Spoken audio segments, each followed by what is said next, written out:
Hello বন্ধুরা, কেমন আছো সবাই? আশা করছি সকলেই অনেক ভালো আছো। প্রিয় বন্ধুরা, আজকে তোমাদের জন্য নিয়ে এলাম আরও একটি নতুন গল্প। আশা করছি তোমাদের দাঁড়িয়ে যাবে, তাই ভিডিওটি শুরু থেকে শেষ পর্যন্ত দেখো। আমরা খুব গরিব। আমার মা ভালো ভেবে বড়লোক ছেলের সাথে বিয়ে দিয়েছে, কিন্তু বিয়ের প্রথম রাতে আমার স্বামী ঘরে এসেই টানতে টানতে আমাকে দেওরের ঘরে নিয়ে রেখে আসে। তারপর দেওর আমার সাথে সারা রাত। আমার নাম রত্না, আমি একটা গরিব ঘরের মেয়ে, আর আমার বিয়ে একটা মিডিল ক্লাস ফ্যামিলিতে ঠিক হয়। 2 মাস পরেই রমেনের সাথে আমার বিয়ে। আমার মায়ের ছেলে খুব পছন্দ হয়েছিল, তাই আমাকে বলতো, রত্না, তোর কপাল ভালো যে এত ভালো ফ্যামিলিতে তোর বিয়ে ঠিক হয়েছে। বাবা আমার 8 বছর বয়সেই মারা যান, তাই মা অনেক কষ্টে আমাকে মানুষ করেন। আত্মীয় স্বজনের কাছ থেকে কিছু কিছু সাহায্য নিয়ে বিয়েটা ভালোভাবে দেওয়ার চেষ্টা করছিলেন। আমিও আমার বিয়ে নিয়ে খুব খুশি, তাই আমি যে সেলাইয়ের কাজ করতাম সেখান থেকে কিছু কিছু টাকা জমালাম, যাতে বিয়ের দিন সুন্দর করে সাজতে পারি। আমার শ্বশুর বাড়িতে মাত্র 3 জন লোক, আমার শাশুড়ি, স্বামী আর তার ভাই। শ্বশুর অনেক আগেই মারা গেছেন। সবাই আমার শ্বশুর বাড়ির খুব প্রশংসা করত, বিশেষ করে আমার স্বামীর। সবাই বলতো আমার শ্বশুর বাড়ির লোকজন খুব ভালো। দেখতে দেখতে আমার বিয়ের দিন এসে গেল। আমি পার্লার থেকে মেকআপ করিয়ে বিয়ের জন্য যে লজ ঠিক করা ছিল সেখানে পৌঁছালাম। মেকআপ করার কারণে আমাকে খুব সুন্দর লাগছিল। কিছুক্ষণ পরে বরযাত্রী নিয়ে পাত্রপক্ষ বিয়ের লজে পৌঁছলা। এরপর দেখতে দেখতে আমাদের বিয়ে হয়ে গেল। বিয়ের পর সবার খাওয়া দাওয়ার পর আমার বিদায়ের সময় আসলে আমি মাকে জড়িয়ে ধরে খুব কাঁদলাম, কারণ মাকে ছেড়ে অন্য পরিবেশে চিরদিনের জন্য চলে যেতে হবে। তারপর সবাই মিলে আমাকে শ্বশুর বাড়িতে নিয়ে গেল। ওখানে আমাকে শাশুড়ির ঘরে বসিয়ে অনেকগুলো নিয়ম পালন করানো হলো, যার মধ্যে কয়েকটা আমি জানতাম, বাকিগুলো জানি না। সমস্ত নিয়ম পালন করা শেষ হলে আমাকে এই ঘর থেকে বের করে আমার বরের ঘরে নিয়ে গেল। ঘরটা আগে থেকেই ফুল দিয়ে সুন্দর করে সাজানো।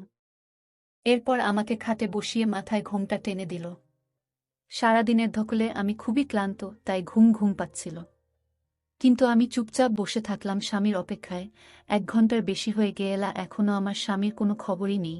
আর একটা আশ্চর্যের ব্যাপার হলো, সারাদিনে আমার বর আমার সাথে একবারও কথা বলেনি, এমনকি কারো সাথে কথা বলতেও শুনিনি। এইভাবে চুপচাপ বসে থাকতে থাকতে কখনো যেন একটু ঝিমুনি ভাব এলো। হঠাৎ দরজার আওয়াজে আমার ঘুম ভেঙে গেল। তাকিয়ে অবাক হয়ে দেখলাম ঘরের মধ্যে কেউ নেই।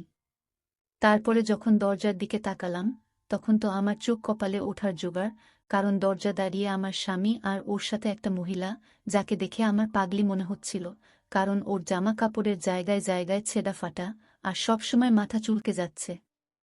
ওই মহিলাকে আমার স্বামীর সঙ্গে দেখে আমি অবাক হয়ে কাছে গেলাম। আমাকে দেখে ওই পাগলি আমার স্বামীর পিছনে লুকিয়ে পড়ল, যেন আমাকে দেখে ভয় পাচ্ছে। আমি আমার স্বামীকে বললাম, রমেন, এই মহিলাটিকে, আর এ আমাদের ঘরে কি করছে? তখন রমেন ওই মহিলাকে নিজের কাছে টেনে এনে বলল যে, এ আমার বউ, আর একে তুমি তোমার মতো সুন্দর করে সাজাও। আমার পায়ের নিচ থেকে মাটি সরে গেল, কারণ আজকেই আমার বিয়ে হয়েছে, আর আমার স্বামী একটা পাগলি মহিলাকে বউ বলছে, আর ওকে আমার মতো সুন্দর করে সাজাতে বলছে। শুনে আমার এচাক দিয়ে জল পড়তে লাগল। আমি আমার স্বামীকে বললাম, রমেন, তুমি এসব কি বলছো?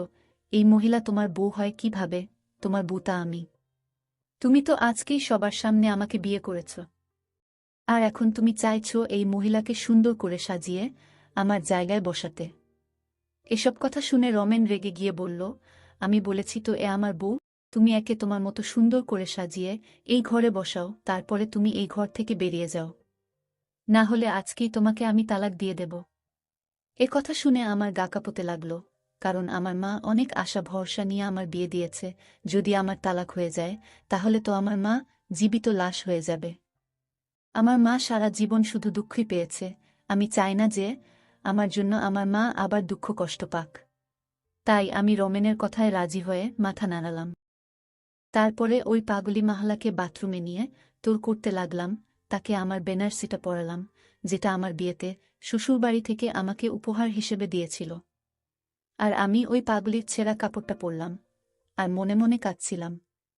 তারপর ওই পাগলি মহিলাকে ড্রেসিং টেবিলের সামনে এনে সুন্দর করে মেকআপ করে আমার যত গয়নাকাটি ছিল সব পরালাম।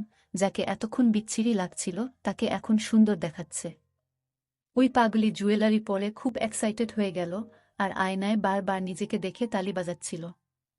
ওই পাগলিকে রেডি করার পর আমি আমার স্বামীর দিকে ইশারা করলে আমার স্বামী উঠে ওই পাগলির কাছে এসে ভালো করে দেখতে লাগল। তারপরে আমাকে ঘর থেকে বেরিয়ে যাওয়ার ইশারা করল। আমি কাঁদতে কাঁদতে বাইরে বেরিয়ে আসলাম। আমাকে দেখে কে বলবে যে কিছুক্ষণ আগেই আমার বিয়ে হয়েছে? আমাকে দেখে যে কেউ পাগলিই বলবে।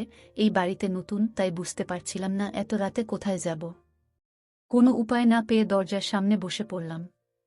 কারণ অন্য কোনো ঘরে যদি আমি যেতাম তাহলে আমাকে সবাই বলতো বিয়ের প্রথম রাতেই বর একে ঘর থেকে বের করে দিয়েছে। তাই নিজের অসম্মানের আর তালাকের ভয়ে আমি চুপচাপ আমার স্বামীর দরজার সামনে বসে রইলাম।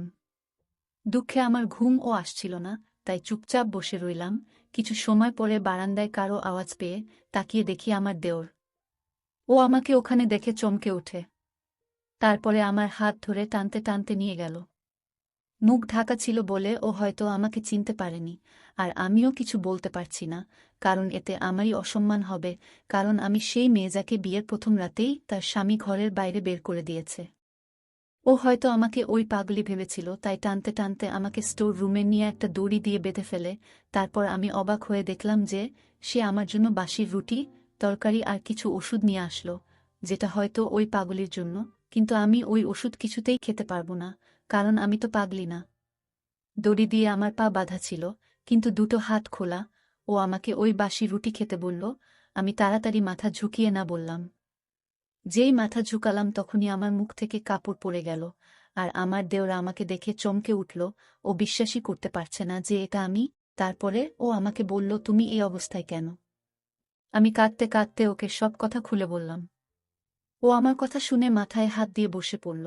তারপরে বলল, তোমার উচিত হয়নি দাদার কথা শুনে ওই পাগলিকে নিজের জায়গায় বসানো আর ঘর থেকে বেরানো। এ কথা শুনে আমি বললাম যে তোমার দাদা আমাকে তালাক দেওয়ার আর এই বাড়ি থেকে বের করে দেওয়ার ভয় দেখাচ্ছিল। আর আমার তালাকের কথা শুনলে আমার মা জীবিত লাশে পরিণত হবে। তারপর আমার দেওর আমার পা থেকে দড়ি খুলে আমাকে ওর পিছন পিছন আসতে বলল। আমি ওর পিছন পিছন স্টোর রুম থেকে বেরিয়ে অন্য একটা ঘরে গেলাম, যেখানে আমার শাশুড়ি ঘুমিয়ে। আমার দেওর শাশুড়িকে ঘুম থেকে উঠিয়ে সমস্ত কথা বলল, যেটা শুনে আমার শাশুড়ির দীর্ঘ নিঃশ্বাস ফেলল। আমি বুঝতে পারছিলাম কিছু একটা তো আছে, যেটা এরা আমার থেকে লুকাচ্ছে। তাই আমি আমার শাশুড়িকে সরাসরি জিজ্ঞেস করলাম, ওই মহিলাটি কে, যার জন্য আমাকে আমার ঘর থেকে বের হয়ে আসতে হয়েছে? তখন আমার শাশুড়ি দেওরকে বাইরে যেতে ইশারা করল। দেওর বাইরে বেরিয়ে গেলে শাশুড়ি আমাকে ওনার পাশে বসিয়ে বললেন যে ও হলো আমার বান্ধবীর মেয়ে। ওর ছোটবেলাতেই ওর বাবা মা মারা যায়, তাই আমি ওকে এ বাড়িতে এনে নিজের মেয়ের মতো মানুষ করি। ওরা তিনজনে একসাথেই বড় হয়। রমেনের সাথে ওর বন্ধুত্ব খুব ভালো ছিল। আমার শাশুড়ি আরও বললেন, ওই পাগলি মেয়েটার নাম অনন্যা। ও বড় হলে আমার শাশুড়ি ওকে বিয়ে দেওয়ার জন্য পাত্র দেখতে শুরু করলে। অনন্যা বলে যে ও কাউকে ভালোবাসে আর তাকেই বিয়ে করতে চায়। এটাতে আমার শাশুড়ি খুশি হয়ে ওই ছেলের সাথেই অনন্যার বিয়ে ঠিক করেন। কিন্তু এই খবর যখন রমেন শুনল, তখন ও চিৎকার চেঁচামেচি জুড়ে দিল, কারণ ও অনন্যাকে ভালোবাসে আর বলে বিয়ে যদি করতে হয় তাহলে অনন্যাকেই করবে। একথা শুনে আমার শাশুড়িও মনে মনে খুশি হয়েছিল, কারণ উনিও অনন্যাকে খুব পছন্দ করতেন। কিন্তু যখন অনন্যা শুনল যে রমেন ওকে ভালোবাসে এবং বিয়ে করতে চায়, তখন অনন্যা সরাসরি না বলে দেয়। এটা শুনে রমেনের মন ভেঙে যায়, তাই ও ব্যবসার কাজে বাইরে চলে যায়। অনন্যার একটা শুনে আমার শাশুড়ির খারাপ লাগলেও তিনি অনন্যার বিয়ে ধুমধাম করেই দেন। রমেন এতটাই দুঃখ পেয়েছিল যে ও অনন্যার বিয়েতেও আসেনি। অনন্যা বিয়ের মাত্র 2 মাস পরেই ফিরে আসে, কারণ ওখানে থেকে ও কেমন পাগল হয়ে যাচ্ছিল। আর ওর স্বামী ওর সমস্ত গয়নাগাটি টাকা পয়সা নিয়ে পালিয়ে যায়। তারপরে আর তাকে খুঁজে পাওয়া যায়নি।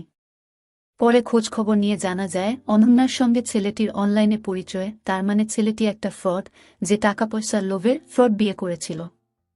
অনন্যা তখন প্রেগন্যান্ট। এ কথা শুনে দুঃখে অনন্যা পাগলের মতো আচরণ করতে শুরু করে। তারপরে যখন ওর বাচ্চা নষ্ট হয়ে যায়, তখন অনন্যা পুরোপুরি পাগল হয়ে যায়। এই খবর যখন রমেন শোনে, ও তাড়াতাড়ি বাড়ি ফিরে অনন্যার খেয়াল রাখতে শুরু করে।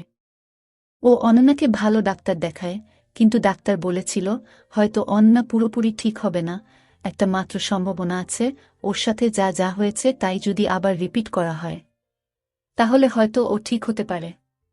এ কথা শুনে রমেন ওকে বিয়ে করার জন্য ব্যস্ত হয়ে পড়ে। তখন আমার শাশুড়ি ওকে নিজের দিব্যি দিয়ে কোনোরকমে আটকে রাখে। এইভাবে 1 বছর কেটে গেল, কিন্তু অন্যার কোনো উন্নতি দেখা গেল না। তাই আমার শাশুড়ি রমেনকে বোঝাতে লাগল, অনন্যা যখন 1 বছর ও ঠিক হয়নি, তাহলে কি এমন গ্যারান্টি আছে যে ও বিয়ের পরে ঠিক হয়ে যাবে? আন্না খুব বেশি পাগলামি করত, আর ওর ধারে কাছে কেউ ঘেঁষতে পারত না। আর কয়েকবার তো ও কামড়ানোরও চেষ্টা করেছে, আর সুযোগ পেলেই বাড়ি থেকে পালিয়ে যেত। তাই আমরা ওকে দড়ি দিয়ে বেঁধে রাখতে বাধ্য হই। রমেনের এত চেষ্টার 1 বছর পরেও অনন্যা যখন ঠিক হল না, তখন বাড়ির সবাই রমেনকে বুঝিয়ে শুনিয়ে বিয়ে দিল। কারণ সবাই ভেবেছিল যে রমেন বিয়ে করলে হয়তো ওর মন থেকে অনন্যার প্রভাব কমে যাবে। আমার শাশুড়ি সব সময় চাইত রমেন যেন বিয়ে করে সুখী হতে পারে। কিন্তু রমেন যে অনন্যাকে পুরনো জীবনের কথা মনে করানোর জন্য অনন্যাকে নিজের বাসর ঘরে নিয়ে গেছে, এটা তারা কেউ জানত না। শাশুড়ির মুখ থেকে এই সমস্ত কথা শুনে আমার কারেন্টের শক খাওয়ার মতো অবস্থা হলো। কারণ আমাকে এমন একটা ছেলের সঙ্গে বিয়ে দেওয়া হয়েছে যে আগে থেকেই অন্য কাউকে ভালোবাসে। হয়তো আমরা গরিব, তাই আমাদের সাথে এইসব করা যায়, কারণ ওরা জানে আমরা কিছুই করতে পারবো না। এইসব ভেবে ভিতরে ভিতরে কান্নায় আমার বুক ফেটে যাচ্ছিল। তখন আমার শাশুড়ি আমাকে নিয়ে আমার স্বামীর ঘরের দরজার সামনে এসে দরজা খুললে দেখতে পেলাম যে অনন্যা নতুন শাড়ি গহনা পরে মেঝেতে শুয়ে আছে, আর রমেন খাটের উপর বসে বসে কান্না করছে। রমেন ওর মাকে দেখেই মার কাছে এসে মাকে জড়িয়ে ধরে কাঁদতে লাগল। কান্না থামলে আমার শাশুড়ি রমেনকে বোঝাতে লাগল যে রমেন আমার সাথে কি কি অন্যায় করেছে। এরপর রমেন আমার দিকে মাথা নিচু করে দাঁড়িয়ে আমার কাছে ক্ষমা চাইল। এরপর আমার শাশুড়ি ঘুমন্ত অন্নাকে ঘুম থেকে উঠিয়ে বুঝিয়ে শুনিয়ে নিজের সঙ্গে নিয়ে গেলেন।